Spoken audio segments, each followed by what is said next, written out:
Time ran out on our Comic-Con panel, but the beauty of podcasting is that you could always figure out a way to keep on trucking. Howdy. I'm Jeff Goldsmith, Senior Editor for Creative Screenwriting Magazine, and if you tuned in to last week's Comic-Con episode, you probably noticed that Simon Kinberg and myself were beginning to sound like auctioneers in the last few minutes of the panel, because literally there was a Comic-Con official holding a sign in front of us that only we could read that said 5 minutes left, and wrap it up, and end session. All, of course, way before the time that I thought the session was actually supposed to end, and really, you should make sure to replay Kinberg's last answer in that episode if you don't believe me. The kid could speak fast, which was a good thing, but what blew, of course, was that I ended up with some extra questions that I still wanted answered. And now, with the beauty of podcasting, I've managed to make not one, but 3 new episodes, catching up with folks from the panel back here in LA. This week I caught up with Josh Olson, the WGA and Academy Award-nominated writer of History of Violence. And while next week's episode is a regular Q&A of the film The Illusionist, the episodes after that include another 20 minutes with Brian Nelson regarding his graphic novel adaptation of 30 Days of Night, and then well over an hour with Simon Kinberg regarding all the wild projects he's currently working on. The fun thing about doing podcasts like these is that we're able to talk a lot about the early development and initial writing process. And hey, speaking of writing, don't forget about our Screenwriting Expo happening here in LA, October 19th through the 22nd. Check it out at www.creativescreenwriting.com, which is where you could download our Expo catalog. And if you want to go, use the discount code CS Podcast when you're signing up, and it should get you about $10 off the regular price of a regular pass or a gold pass. Now, for those of you who had listened to our History of Violence podcast earlier in 2005, I must tell you that Olson has kept his vow to not buy a house so that he won't feel tied down by a mortgage and can write whatever he wants to, as he explained to us in late 2005. So, this podcast was indeed recorded in Josh's apartment with his big homemade screen hanging on his living room wall, which is what he uses to project his films on with his great digital projector. And who knows? One of these days, maybe Olson will become a homeowner and get a screen that could rise automatically up into the ceiling, which he can alter because he'll own that ceiling. Or hey, maybe he'll even build himself a custom screening room. But anyhow, I just wanted to point out, dirty socks on the floor and all, this podcast was conducted from Olson's apartment, which he vowed to keep, and which is where we're cutting to right now, when he was cool enough to catch up with us after our Comic-Con panel ended a little earlier than I wanted it to. Well, so in our first ever stalking, we stalked all the way over to Josh Olson's house so that we could get some extra tidbits. Tell me about what it was like to Americanize a manga, which in this case would be Monster for New Line, and how that process was different than History of Violence. Well, all adaptations are different.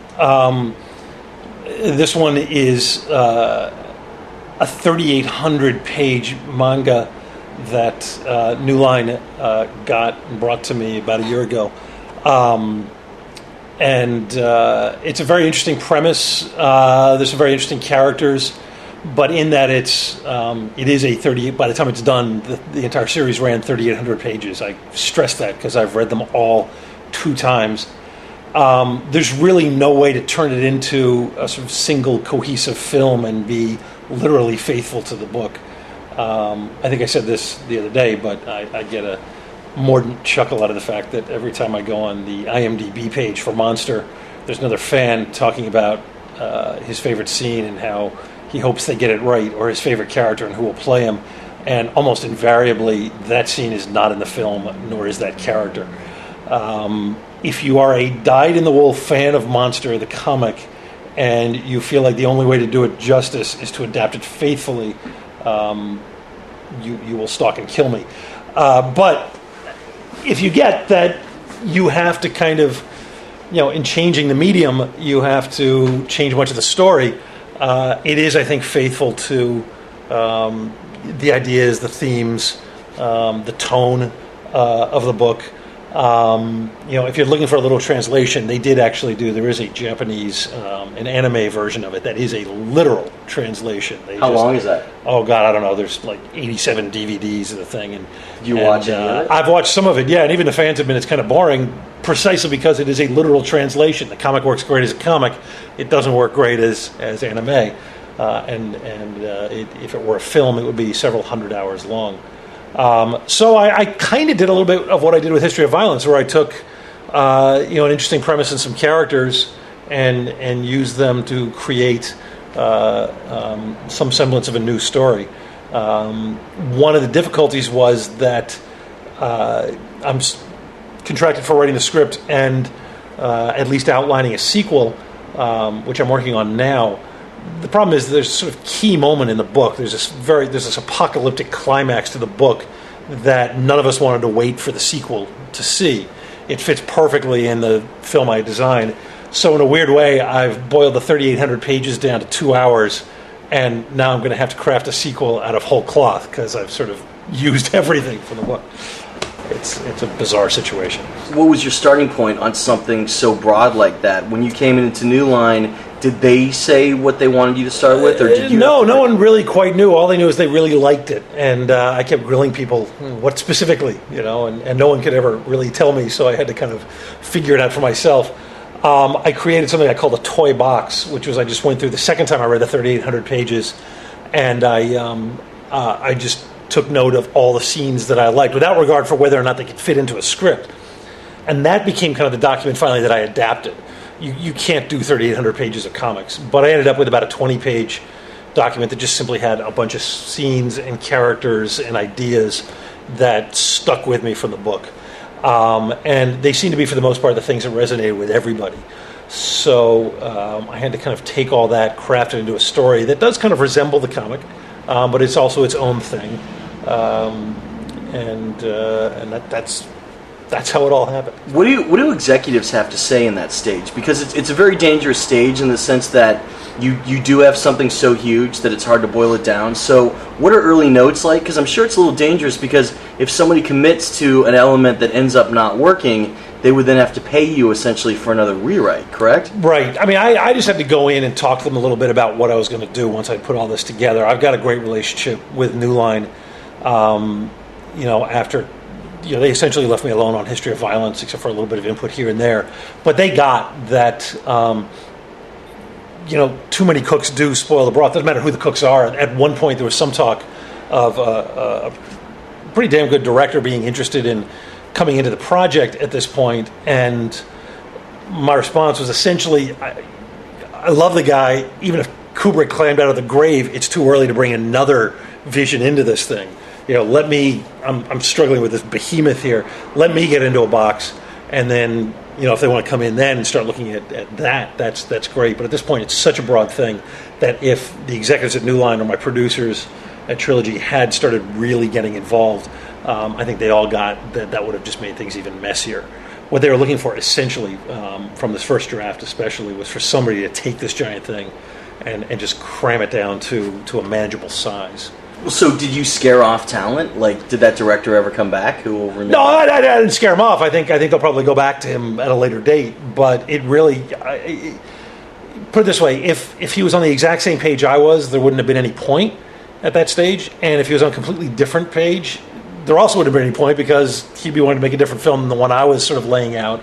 And, when you have a script to work from, it's much easier to kind of keep things on the right track than when you're all talking about these big, broad ideas. So, no, I don't think anybody gets scared off, but I think, they'll go back to them later. Are you able to say who that is? I'm able to. Okay, well, so how long did it take you to adapt once your outline was approved? Tough question. And did it take a long time for your outline to be approved, I guess, would be the start of that? No, it wasn't really I went in and I talked to my producers about pages. it, and that wasn't even that. That was just a collection of things I wanted to use in my story. I went in and talked to my producers. They liked what I had. I went in and had one conversation at New Line, and they said, just go do it. Because they knew that I'm fairly fast. I might as well just get the script. What nobody counted on, which just screwed everything up and made everybody miserable and unhappy and just horrible, is that in the middle of all that, as I was supposed to be working on Monster, I got nominated for an Oscar and a Writers Guild Award and the BAFTA and a bunch of other stuff, and that kind of, I got sucked into the whole award season thing, which dragged me away from writing, which I would so much rather have been writing than gallivanting around the globe drinking with George Clooney. But it's the job, you have to do it. no, I'm making light of it, but they were very understanding of the fact that this was interfering with the writing. So it took a good deal longer because that was a couple of months out of my life. Well, at the same time, though, I mean, it's obviously good trouble to have, but I mean, I'm assuming that would also elicit more patience from their end because they're like, wow, we now have an Academy Award-nominated writer. Yes, at bargain basement rates too. Because you can't go renegotiate your deal. Exactly. No, they were fine. And I still live in this universe where, I don't quite believe all this shit has happened. So I'm waiting for them to call me up and go, "What? Get back to work!" And meanwhile, they're being great. They are, aside from being very nice guys, yes, there is also that business motive. It's like all of a sudden now we have this guy on board, and go enjoy it, go do it, and then come back and. All right. Well, so I'm guessing like January through March was a scratch. That's the period you were talking about. Pretty much. Okay. Well, so when did you pick it back up? And then I picked it back up shortly after that period, and handed it in a couple weeks ago. And that was the first draft, and we're waiting for New Line's notes at this point. So you handed it in the beginning of July? Good enough guess, yeah. Sure. Okay. How long was it what you turned in? Standard length. It's probably 110 pages. Really? Yep. It was 3,800 pages. I transcribed it perfect. No, yeah, that's the job. You got to get it down to. I'm just surprised you got it down that low. It's like I said. I just took a couple. I took some premises, some ideas, some bits and pieces, and kind of jammed them together into something resembling a. Before you hand it in, do you have any sort of a vetting process? Do you show it to your agent? Do you show it to friends? Yeah, I've got a couple of a small select group of friends who read my stuff, and with the understanding. I've said this before. I don't. At this stage of the game, I'm not looking for approbation. I don't want pats in the head. I want people to be harsh. I want you to kick my ass. I want you to tell me what's wrong with it, providing you get what's supposed to be right with it. So I got a couple of people I trust to do that, and that takes a lot because a lot of people don't know how to give solid critical notes. But I've got a few folks who will do that. When I want you to come up and pat me on the head is when you're at the screening of the film, the finished film. But until then, I'm looking for anything I can do to fix it. Well, so how many people would you say that you have for that process? 4 or 5. How do you know which notes to take, which notes not to take? Because some people I know do it with How do you know how to write? No, hold on. No, don't give me that shit. Some people do it with a scientific method in which if 3 people that aren't in communication with each other give you the same note, as much as you'd like to argue it, it's fucking fact. I mean, it's just absolute fact. It depends on the scene. It may. At the end, it's all about you. You have to figure out how to take that stuff. You've got to do a good job of picking the right people, and then you have to do a good job of hearing their notes. And I've been in situations where 5 people have hated a scene, and I've kept it, but in response to their thing, I've figured out a way to make it work, perhaps. But there's stuff and sometimes you realize that you have to be able to know when those people are wrong, but you also have to be able to know when they're right. And usually if 3 or 4 of them are all saying the same thing, it's because they're right. But you still have to have that ability every now and then to veto that. Did your friends give you any crap like, oh, now that you're award nominated, you're not going to take our notes, huh? You're going to leave? No, not at all. Not at all. I got good friends. That's cool. What was the most interesting note, if you remember one, that just really blew your doors off without revealing anything about? You know what? I couldn't really give it without giving away too much. So there wasn't something that like you realized that was the 3rd time you put that scene in, a redundancy, or just something that confused people? It would be specific and boring. Okay. That's cool. Yeah. That's cool. Do you think you're going to be coming back to comics, or do you think this could be it for a while? Oh, no, absolutely. I'm open to whatever. I don't see a difference between adapting a comic and adapting anything else. And I'm always aware of the material out there, and because of History of Violence, somehow people perceive me as a guy who does that. So, you've been reading comics for years, too. No, absolutely. But that's not why they're coming to me, hilariously. They're all, comics? Wow, cool. I'm certainly open to it. There's nothing I'm jumping on right now off the top of my head, but yeah, the door's not closed to anything. Now, it's a really delicate time. This is the time where either the studio goes with your script, or they bring in another writer to rewrite you. No, it's not. It's the stage where they get back to me with notes, and then I do a rewrite. Okay, so you do. And then they bring in another writer. Well, right, because it is that delicate time. So you do still have one more contractual rewrite. Okay, all right. Keep me informed as those notes come in. Okay. Switching gears, you have the great opportunity that you've been given to work with Harlan Ellison for Masters of Sci-Fi, which is going to be on ABC this fall as an anthology series. Could you talk about what that experience was like? How you and Harlan decided to write together, if I'm correct? It's Tell me how it came about. The hilarious thing doing the tour, the Oscar tour, where I got to know sort of all these other nominated writers. All of us theoretically masters of the word. Anytime any of us would get asked, "What's this all like?" we all fell back on the same stupid words, which were surreal and awesome. And I have to say, the Harlan thing is surrealer and awesomer. That's about all I could.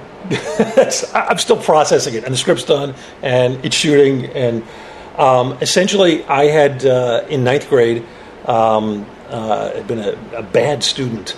I had a ninth grade English teacher who gave me a collection of Harlan short stories called Alice in Wonderland, and I can mark it probably to the page. About halfway through the book, I decided I wanted to be a writer. I read everything Harlan wrote, and then sort of launched off into other stuff. But Harlan was the writer who set me on the path. And cut to years and years later, I'd been nominated for the Oscar. I knew for a fact I wasn't going to win. It was Larry McMurtry's year and Diana Ossana's. And I thought, I started thinking about how can I take advantage of this thing. And had I thought I had a chance, if I were going to write an Oscar speech, for instance, which I didn't, I would have made sure to thank Harlan in it. But I knew that wasn't going to happen. I knew a production designer. I'd worked with him years and years and years ago who was friends with Harlan. And I called him up and I said, look, I would just love to, just talking about a phone call, my ultimate fantasy being, I think, maybe Harlan and I go out to lunch and, gosh, maybe he takes me under his wing and, becomes my pal or something. But pretty adolescent fantasies. But, this is the guy who made me a writer. So I got my friend hooked me up with a phone call, Bill Stout, production designer. And I called Harlan, and Harlan didn't even let me get a word in edgewise. I'm not entirely sure he even knew why I was calling. But he was so excited. He had loved History of Violence, told me he just voted for it in the Writers Guild Awards. And he was doing this project for ABC, Masters of Science Fiction. For various reasons, he didn't want to write the script. They had suggested him finding a screenwriter that he respected and working with him. And he asked me if I'd like to write with him. This is 10 minutes into our first conversation. Harlan's never collaborated with anyone. He's never written a script with anybody. I still don't. It just blows my mind. And I, of course, said yes. Did you know the story that he was asking you to write? Oh, yeah. No, I've read everything. It was a story called... Story? Well, he was actually... There were three laid out in front of me. God, I can't remember the other two, but one was The Discarded, which is in Pain, God, and Other Delusions. And that one I felt like, and they're all great stories, that's the one I felt like I could bring something to, I could do something with. And he said, which of these should we do? I said, The Discarded. He said, great, let's get to work. And he was supposed to be just kind of reading it and guiding me and so forth. But he seemed to be getting more and more interested in getting actively involved. I did something I do sometimes with adaptations, especially if I'm going to be faithful. I did it with Until Gwen, and with this, where I was going to be pretty damn faithful. I write a really fast, really down and dirty kind of shit draft, just to get it on the page, just to see what the thing might look like as a screenplay. And based on an outline or just off your... No, just off, instead of an outline almost. And so I banged this thing out in about 2 days. It's a 55-page script. I think there's one or two scenes missing. And I gave it to Harlan, and I said, and Harlan talks all the fucking time. And sometimes it's hard to get a word in edgewise. I'm not entirely sure he grasped, to this day, I'm not entirely sure he grasped that this was a crap draft. This was a 2-day thing that, this is just a place to start, gives us an idea of what to talk about. And somehow I think what happened is he got so horrified he had to get involved himself. So instead of being supervised by Harlan, I actually ended up writing with him, which was unreal, which was beyond my wildest dream. The two of us would sit. He'd go off and work on pages. I'd work on pages. We'd come back.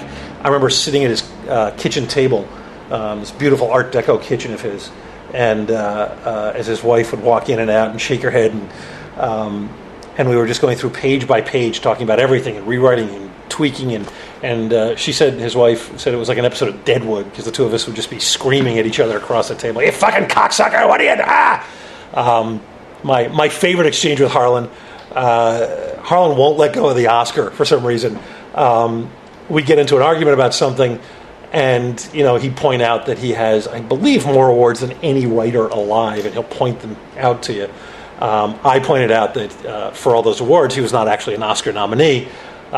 which worked for the first couple of weeks, but then, after the show, Harlan took great delight in saying, no, you're not an Oscar nominee, you're an Oscar loser.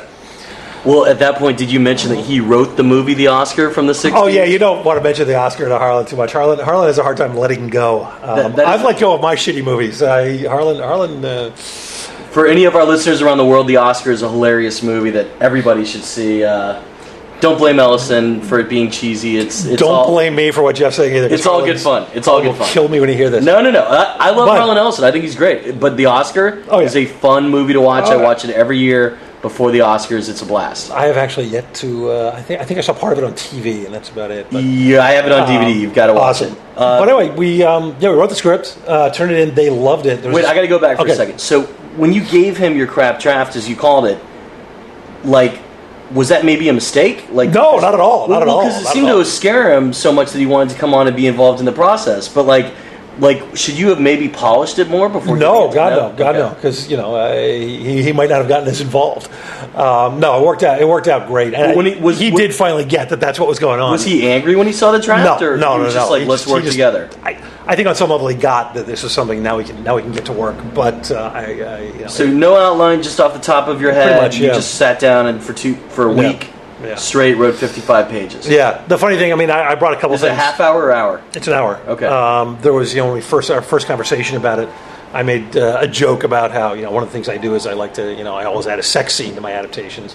And there's this moment of silence, and Harlan and I went, huh, and I realized we could use one here. So I did. I added a sex scene here. It's memorable. It's going to be as memorable, I think, as the stairway scene or the cheerleader scene in History of Violence.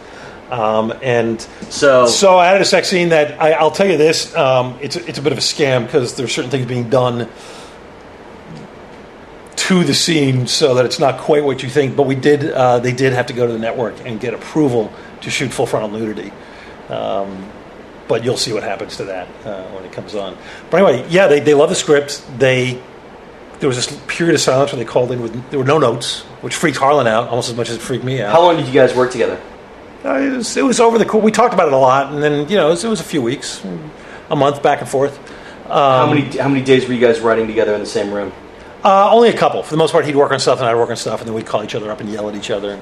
And then handed it in. Flash forward a few weeks. Jonathan Frakes is directing. As we speak, he's directing it, and Brian Dennehy and John Hurt. It's an absolutely amazing cast, and they are dead on perfect for both of the parts. That's incredible. So I'm kind of knocked out. It's John Hurt's first American TV appearance ever. You said that they were considering 3 different stories. What were the other 2? I don't even remember the other 2 really? Right now. But yeah, I don't. But this one seemed to lend itself the most. I pushed a little bit for along the scenic route, but I think that would cost a lot more than they have. So, what kind of budget was there for these things for television? I don't get no one in trouble. I think they're $3 million. Cool. And when's it going to be on? Right now, my understanding is it's going to be a mid-season replacement. It's going to be on in January. Oh, okay. So January 2007. Yeah. Okay. Cool. Yeah. Anything else about the process that was new and amazing and cool, or just one of the greatest times I've ever had? Yeah. Will you ever work with Harlan for a film adaptation? Oh, absolutely. Yeah. Is there something you've earmarked that you'd love to do? There's a few, and Harlan has made it absolutely clear to me that his library is open to me. That I can. If you could take anything and make a feature out of it, what would it be? I'd tell you, but I'm working on actually doing it. So, really? So let's wait and see. Let me know what you're doing it. And, well, cool, dude. Thanks for giving us the extra bits, and we'll get you for Until Gwen another time. Great. I can't wait to see what Josh Olson and Harlan Ellison wrote together in the Masters of Science Fiction anthology on ABC in January 2007. So you should keep an eye out for it. And thanks to Josh for spending a few more minutes with us so I could get those extra questions answered. Of course, as things develop with his Until Gwen project, we'll keep you informed all about that too. And hey, before I sign off, if you dig podcasts and you're always looking for a new one to listen to, try tuning into Seen Unseen. It's a new podcast with the good old Chris and Jimmy, whereby these two punks review current cinema and old movies too, but the catch here is that one of them has seen the film in question and the other hasn't. So, what you get is an amusing argument about films, and kind of more amusing than the regular film argument because one of the guys hasn't actually seen the film that they're arguing about. So, again, type in Seen Unseen into iTunes or your podcatching software to find it. It's always good to hear from you, so feel free to drop me a line anytime by emailing rsvp@creativescreenwriting.com, and I'll be back next week with the Q&A that followed our screening of The Illusionist. And it's a funky episode because what happened was we had a screening on the books with writer-director Neil Berger, who ended up not being in town ultimately, but we lucked out when producers Brian Koppelman and David Levine were able to come down and talk about the film for the Q&A. If you recognize those names, it's because aside from being producers of The Illusionist, they're also the writing team Koppelman and Levine who wrote the poker flick Rounders, and now are writing Ocean's 13 for Steven Soderbergh. So, it was a fun Q&A, and I got to interview them about breaking in as screenwriters, and then gravitate towards what it's been like for them as screenwriters to become producers for the film The Illusionist. After that episode of The Illusionist, we've got another episode with Brian Nelson about 30 Days of Night, and then Simon Kinberg with nearly a full hour, if not a little more. Thanks again to Josh Olson for his time today. I'm Jeff Goldsmith, senior editor of Creative Screenwriting Magazine, telling you to stay tuned.